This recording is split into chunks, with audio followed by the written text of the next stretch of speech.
Assalamualaikum warahmatullahi wabarakatuh. Perkenalkan, nama saya Andi Nur Fitriani dari Fakultas Ekonomi dan Bisnis Islam IAIN Bone. Adapun program studi yaitu Perbankan Syariah dan semester 5. Baik, di sini saya akan menjelaskan sedikit materi mengenai manajemen risiko. Manajemen risiko adalah proses sistematis untuk mengidentifikasi, menganalisis, mengevaluasi, dan mengendalikan risiko dalam suatu organisasi ataupun perusahaan, di mana tujuan dari manajemen risiko ini adalah untuk mengurangi atau meminimalisir dampak negatif dari risiko dan memaksimalkan peluang yang ada. Jadi dalam artian bahwa manajemen risiko berperan sangat penting dalam suatu perusahaan agar dapat meminimalisir segala bentuk kerugian yang ada dalam perusahaan tersebut. Selanjutnya ada pun langkah-langkah umum dalam manajemen risiko. Yang pertama yaitu identifikasi risiko, yang kedua analisis risiko, yang ketiga evaluasi risiko, yang keempat pengembangan strategi, yang kelima pengelolaan risiko, yang keenam implementasi, dan yang ketujuh pemantauan. Nah, manfaat dari manajemen risiko ada beberapa, yaitu dapat mengurangi kerugian, yang kedua yaitu peningkatan keputusan dan peningkatan reputasi. Nah, manfaat dari manajemen risiko ini adalah suatu bentuk tujuan agar masyarakat tetap menggunakan atau melakukan bentuk transaksi di dalam bank ataupun perusahaan tersebut. Jadi menurut saya manajemen risiko itu sangat penting karena agar dapat meminimalisir dan dapat meningkatkan bentuk dari reputasi baik itu dari bank maupun dari perusahaan.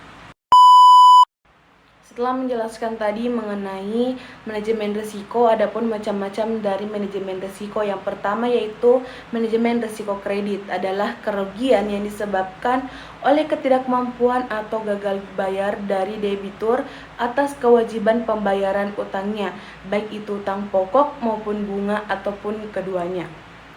Nah, adapun salah satu penyebab yang paling sering terjadi adalah ketika debitur terlambat dalam pembayaran utang melewati tanggal jatuh tempo yang telah disepakati.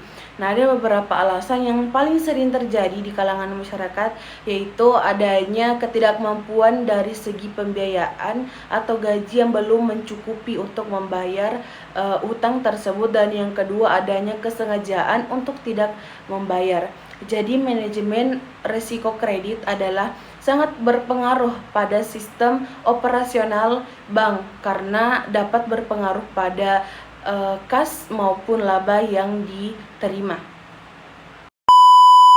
Nah, yang kedua yaitu risiko pasar. Risiko pasar adalah risiko yang dihadapi oleh investor karena penurunan nilai pasar suatu produk keuangan yang timbul dari beberapa faktor yang mempengaruhi pasar secara keseluruhan dan tidak terbatas pada komoditas ekonomi tertentu. Nah, resiko pasar ada 4 jenis, yaitu resiko ekuiditas, yang kedua resiko suku bunga, yang ketiga resiko komoditas, dan resiko nilai tukar. Nilai tukar. Namun, resiko pasar yang diperhitungkan dalam kebijakan Bank di Indonesia hanya kebijakan suku bunga dan kebijakan nilai tukar, tak mampu mengakibatkan adanya bentuk kerugian bagi individu atau kelompok.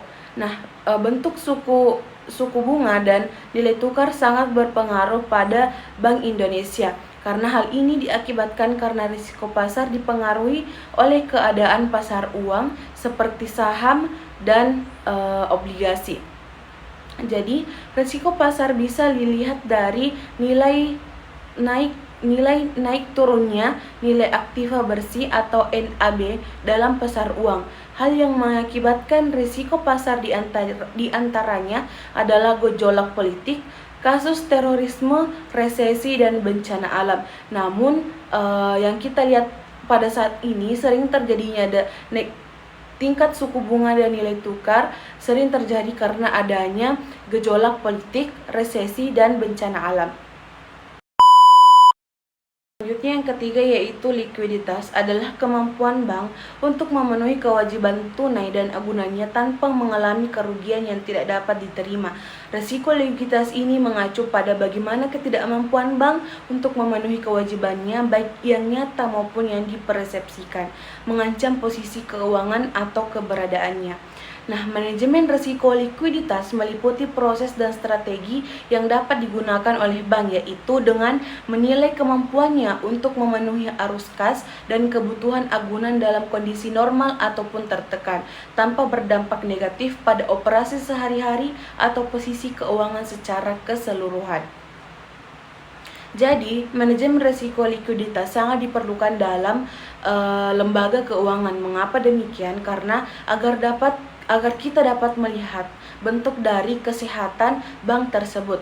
Jadi, jika likuiditas dari bank tersebut di atas 100%, maka kesehatannya cukup baik atau sudah bisa dikatakan baik. Namun ketika di bawah 100%, maka bentuk kesehatan dari bank tersebut dikatakan tidak optimal. Nah, yang keempat atau yang terakhir yaitu resiko operasional adalah suatu akibat yang bisa terjadi dalam proses menjalankan bisnis, mulai dari pembuatan produk, pengelolaan perusahaan, hingga pengoperasian komputer.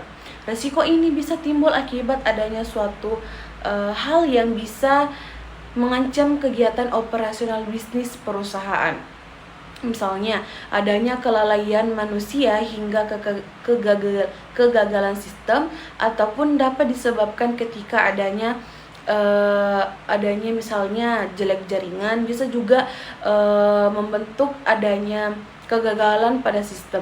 Nah, kondisi tersebut terjadi pada semua jenis bisnis. Apabila tidak dikelola dan diatasi dengan baik, maka resiko operasional perusahaan ini bisa menimbulkan kerugian yang bisa dikata cukup besar. Nah, akibat dari hal ini, manajemen risiko pada bidang operasional perlu untuk dilakukan agar tidak adanya bentuk kerugian yang bisa berdampak pada bank ataupun perusahaan. Baik, mungkin ini saja yang sempat saya sampaikan. Mohon maaf jika ada salah kata. Dengan ucapan wallahul muwaffiq ila aqwamit thoriq. Wassalamualaikum warahmatullahi wabarakatuh.